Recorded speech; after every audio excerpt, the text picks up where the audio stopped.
Assalamualaikum warahmatullahi wabarakatuh. Alhamdulillahirabbil alamin. Assalatu wassalamu ala asrafil anbiya'i wal mursalin sayyidina wa maulana Muhammad wa ala alihi wa ashabihi ajma'in. Anakku yang dicintai Allah Subhanahu wa taala, ayahanda dan bunda aku yang dirahmati Allah Subhanahu wa taala. Sebuah perenungan yang panjang di atas muka bumi dalam hidup dan kehidupan kita. Apa yang kita mau dapatkan di atas muka bumi ini? Apa yang kita mau peroleh di atas muka bumi ini?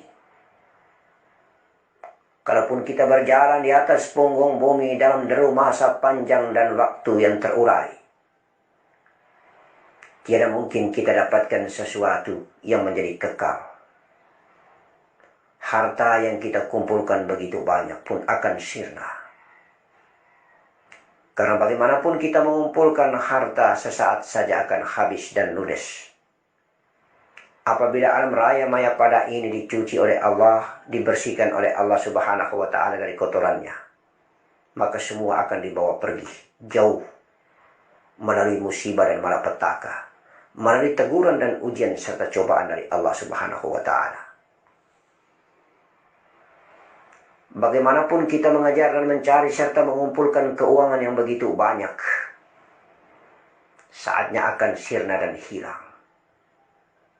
Kalaupun kita mendapatkan kebanggaan dan pujian pun tidak bersifat kekal, hanya sesaat saja.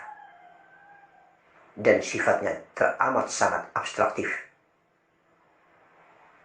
Apa yang kita mau dapatkan di atas muka bumi ini?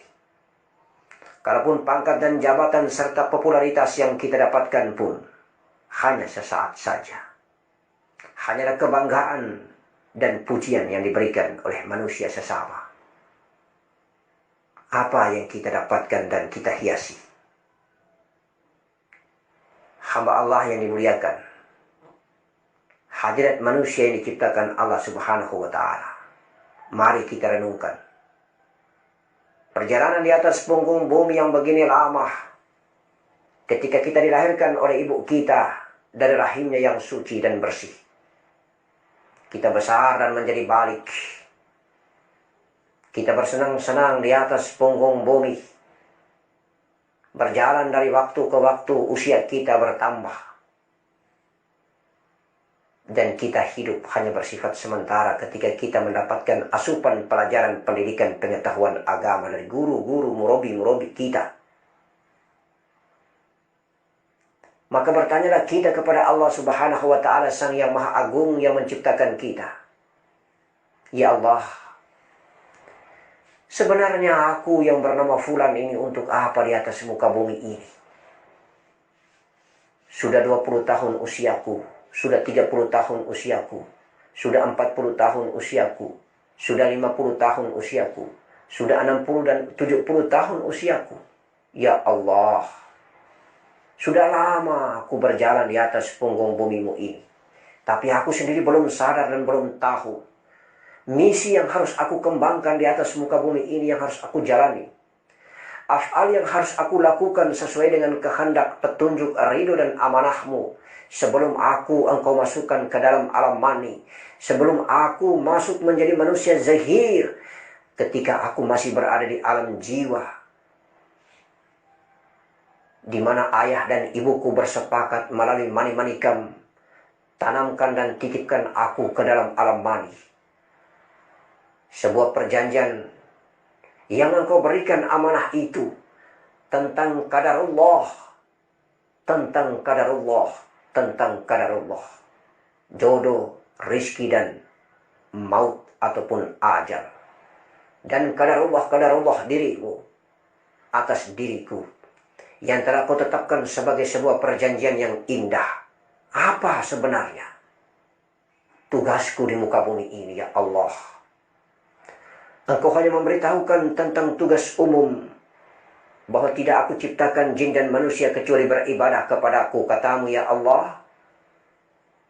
Tetapi profesi dan jabatan ibadah di atas muka bumi, sebagai apakah aku? Apakah aku aku sebagai seorang ulama yang mentausiahkan ilmumu?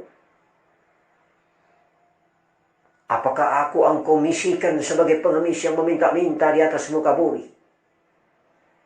Apakah aku engkau tugaskan sebagai seorang pejabat petinggi yang dipuji dan dipuja? Atau apa aku berada di atas muka bumi dan berjalan bertatih-tatih dari tahun ke tahun, sambil menanti datangnya panggilanmu melalui ajal dan maut? Mari kita renungkan. Banyak ketenaran yang kita dapatkan melalui kebahagiaan yang indah karena dipuji. Sebab kita populer dan populer, terkenal dan terkenal. Mungkin karena banyaknya keuangan kita. Mungkin kehebatan yang diberikan Allah Subhanahu wa Ta'ala, kuasa dan kebesarannya atas kita, sehingga jabatan yang kita miliki menjadi keagungan dan pujian bagi hamba Allah yang lain. Ketenaran di negeri bumi ini, mungkinkah kita juga tenar dan populer di atas negeri langit? Kita berjalan hanya sesaat saja, sambil menanti datangnya inna lillahi wa inna ilaihi raji'un. Semua ciptaan Allah, termasuk diri kita ini, harta kita, jabatan kita, pangkat dan kedudukan kita. Di saat ini kedudukan kita berada di atas tinggi, level yang teramat sangat tinggi di punggung bumi ini. Tetapi saatnya nanti pada saat ajal menjemput, maka kedudukan itu pun menemui ajalnya, akan berada pada level yang paling bawah. Begitupun harta dan kedudukan keuangan kita. Saatnya berkedudukan tinggi, menumpuk, berjuta, bermiliaran dan bertriliunan rupiah. Saatnya nanti juga Allah akan mengambil, menemui ajalnya harta itu. Akan dibawa pulang oleh Allah Subhanahu wa Ta'ala dan kita menjadi bangkrut. Turun kedudukan keuangan harta kita, menjadi orang yang miskin dan tidak punya apa-apa. Begitupun kita memiliki rumah yang gedung dan mewah, bertingkat dan berlantai sampai dengan 10, 11, 12 dan 13 dan ke atas selanjutnya bla bla dan bla. Ketika Allah menegur, ujian dan cobaan diberikan kepada kita melalui pembersihan dan pencucian alam raya maya padah, musibah dan malapetaka datang, banjir melanda, gempa tektonik tertiba, datang dan mengunjungi, maka insya Allah alam raya maya pada zahirnya ini dibersihkan dan disucikan, maka termasuk gedung bangunan kita yang indah yang tidak diridhoi Allah Subhanahu wa Ta'ala ikut dibersihkan dan disucikan, hilang lenyap, menemui ajal dan mautnya. Allahu Akbar walillahil hamd. Itulah pembersihan dan pencucian jasad batang tubuh ciptaan Allah Subhanahu wa Ta'ala. Atas keakuan diri, atas keegoan hamba, atas pengakuan yang melepas diri daripada kebesaran dan kuasa zat yang agung menciptakan kita, Allah Subhanahu wa Ta'ala. Ketika kita memiliki ilmu dan merasa diri memiliki ilmu yang teramat sangat tinggi melebihi orang lain, ketika kita sudah mulai mengukur kerendahan dan ketinggian ilmu orang lain, maka kita lupa bahwa pemilik ilmu adalah Allah Subhanahu wa Ta'ala. Dan untuk apa kita banggakan, sementara hanya bersifat sesaat saja, hanya butuh pujian dan sanjungan. Kita adalah zahir yang selalu lupa untuk merenung agar pulang kembali ke asal kita, zat yang menciptakan kita. Kita adalah zahir yang selalu lupa asal usul zahir ini. Kalau memang benar kita berasal dari 4 anasir api, angin, air, tanah, darah, daging, tulang, dan kulit, maka kenalilah asal usul ini. Hakikatnya berasal dari darah. Darah berasal dari setetes mani dan sel ovum. Kemudian hakikatnya berada di dalamnya jiwa dan nafas. Hakikat di dalam jiwa dan nafas berada Nur Muhammad, kekasih Allah, sifat Allah. Hakikat Nur Muhammad adalah zat Allah Subhanahu wa Ta'ala. Maka mari kita merenung diri. Hanya satu batang tubuh profil alif yang harus kita belajar, yang harus kita selami, agar kita tahu tentang asal-usul diri ini. Maka insya Allah, saatnya kita kembali inna lillahi wa inna ilaihi raji'un. Husnul khatimah. Karena kita tahu diri, kita kenal diri, maka kita tahu Allah, kita kenal Allah. Allahu Akbar walillahil hamd. Jangan sekali-kali tinggalkan sunnatullah. Jangan sekali-kali tinggalkan syariat rahmatan lil alamin. Jangan sekali-kali tinggalkan syariat Nabi Muhammad sallallahu alaihi wasallam. Karena Muhammad sallallahu alaihi wasallam adalah induk daripada batang tubuh alam raya maya pada. Jiwa dan nafasnya yang bernama Ahmad itu adalah induk daripada jiwa dan nafas dari seluruh jiwa ciptaan Allah Subhanahu wa taala di alam raya maya pada. Nurnya adalah merupakan nur induk, nur Muhammad. Yang karena nurnya maka seluruh alam raya maya pada ini tercipta. Maka dia adalah nur induk, nur Muhammad. Karena hakikinya hanyalah satu. Di balik nur Muhammad itulah zat. Zatullah. Zat yang menciptakan zahirnya. Zat yang mentajalikan dirinya pada sifatnya. Zat yang mentajalikan dirinya pada nyawanya. Zat yang mentajalikan dirinya pada nafasnya. Zat yang mentajalikan dirinya pada zahir batang tubuh. Alam raya maya pada. Hakikinya Allah, Allah, Allah, Allah. Terlanjur jauh kita tergoda dan terbawa dengan perjalanan panjang angan, akal, khayal, dan pikiran imajinasi ini.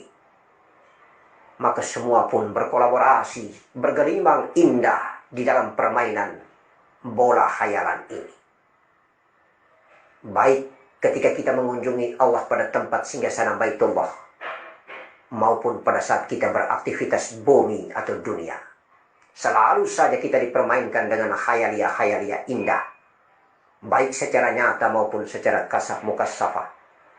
Kadang hanya ada 3 di dalam ilham ilahiyah yang Allah berikan. Pertama, sejati diri laduni ilham itu yang bernama karomah laduni. Ilham dari alam nur. Yang kedua, ilham wasilah. Ketika kita mendapatkan ilmu dan hayati ini melalui mimpi ghaibiyah, melalui tafakur ilallah, kita mendapatkan pelajaran penting dari murabi yang sudah meninggalkan dunia, yang berpangkat kekasih Allah, wali Allah, nabi Allah, malaikat Allah. Itulah mereka yang memberikan kita ilmu di alam gaib pada saat kita tidur, pada saat kita bertafakur, pada saat kita merenung diri. Itulah ilham wasilah. Lalu ilham yang ketiga adalah media ilham melalui rasa ketika kita bertafakur. Suara ghodibun asli daripada kolbi rasa di balik kolbi ini. Maka keluarlah suara ajaran nur sejati diri. Itulah ilham diri yang sesungguhnya. Lalu 3 mahakun datangnya ilham ilahiyah Allah Subhanahu wa ta'ala pada 3 media ini. Media nur laduni, media wasilah, mimpi bertemu ilmu diberikan para nabi dan para wali. Kemudian media rasa, pada perkataan dan kalam sejati diri. 3 media ini merupakan media terbaik, sarana yang memberikan kepada diri seorang hamba pada zahirnya, dan akhirnya menjadi sebuah perdebatan yang ramai dan indah antara keegoan dan kesombongan bumi aku hamba dan sifat rabbaniah diri Allah Subhanahu wa ta'ala aku Allah.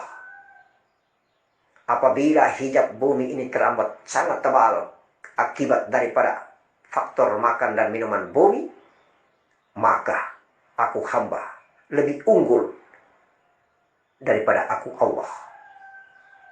Muncullah kesombongan yang terbawa panjang akan angan dan khayalia itu. Adab dan akhlak sudah tidak mulai tercipta. Yang ada hanyalah ketakaburan, sumbawa, Jumawa. Jumawa. Jumawa. Sekali lagi jumawa. Ketakaburan dan kesombongan, ujub. Merasa diri lebih tinggi. Dan menganggap hina. Menganggap remeh.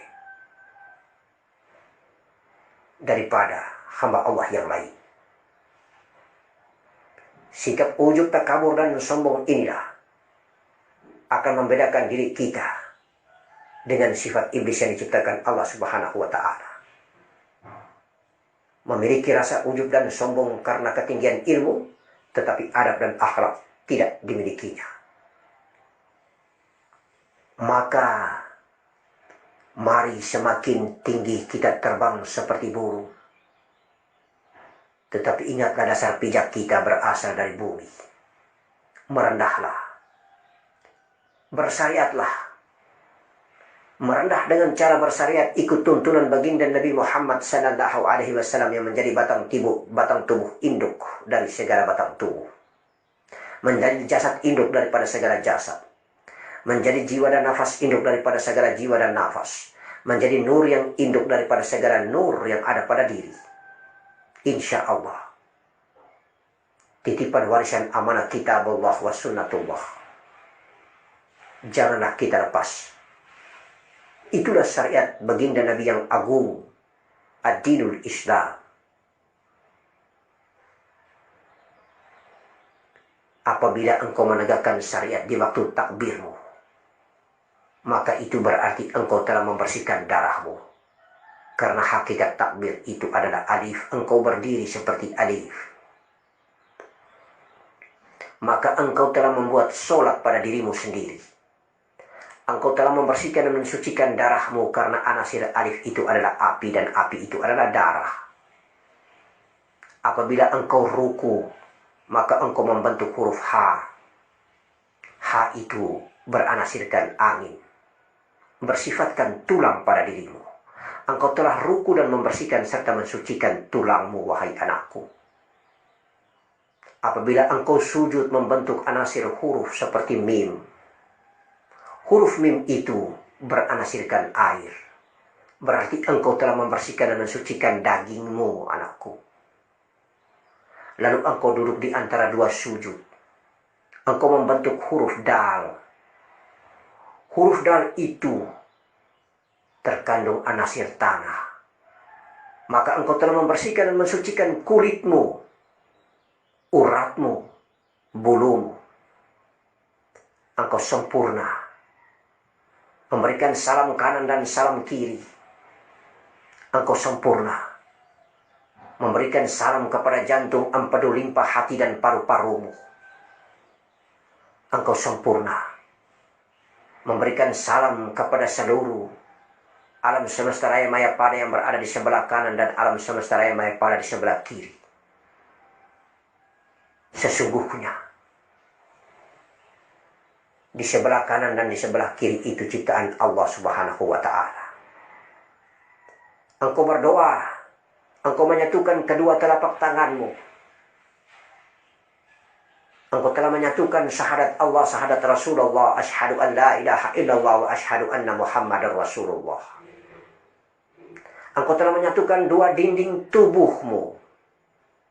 Berdiri tegak alif Allah, alif Ahmad, alif Adam di tengah-tengahnya. Maka ketika alif ini dicabut, keluar dari dirimu. Berkeping-kepinglah kedua batang tubuh belahan kanan dan belahan kiri. Itulah sakaratul maut. Allahu biha.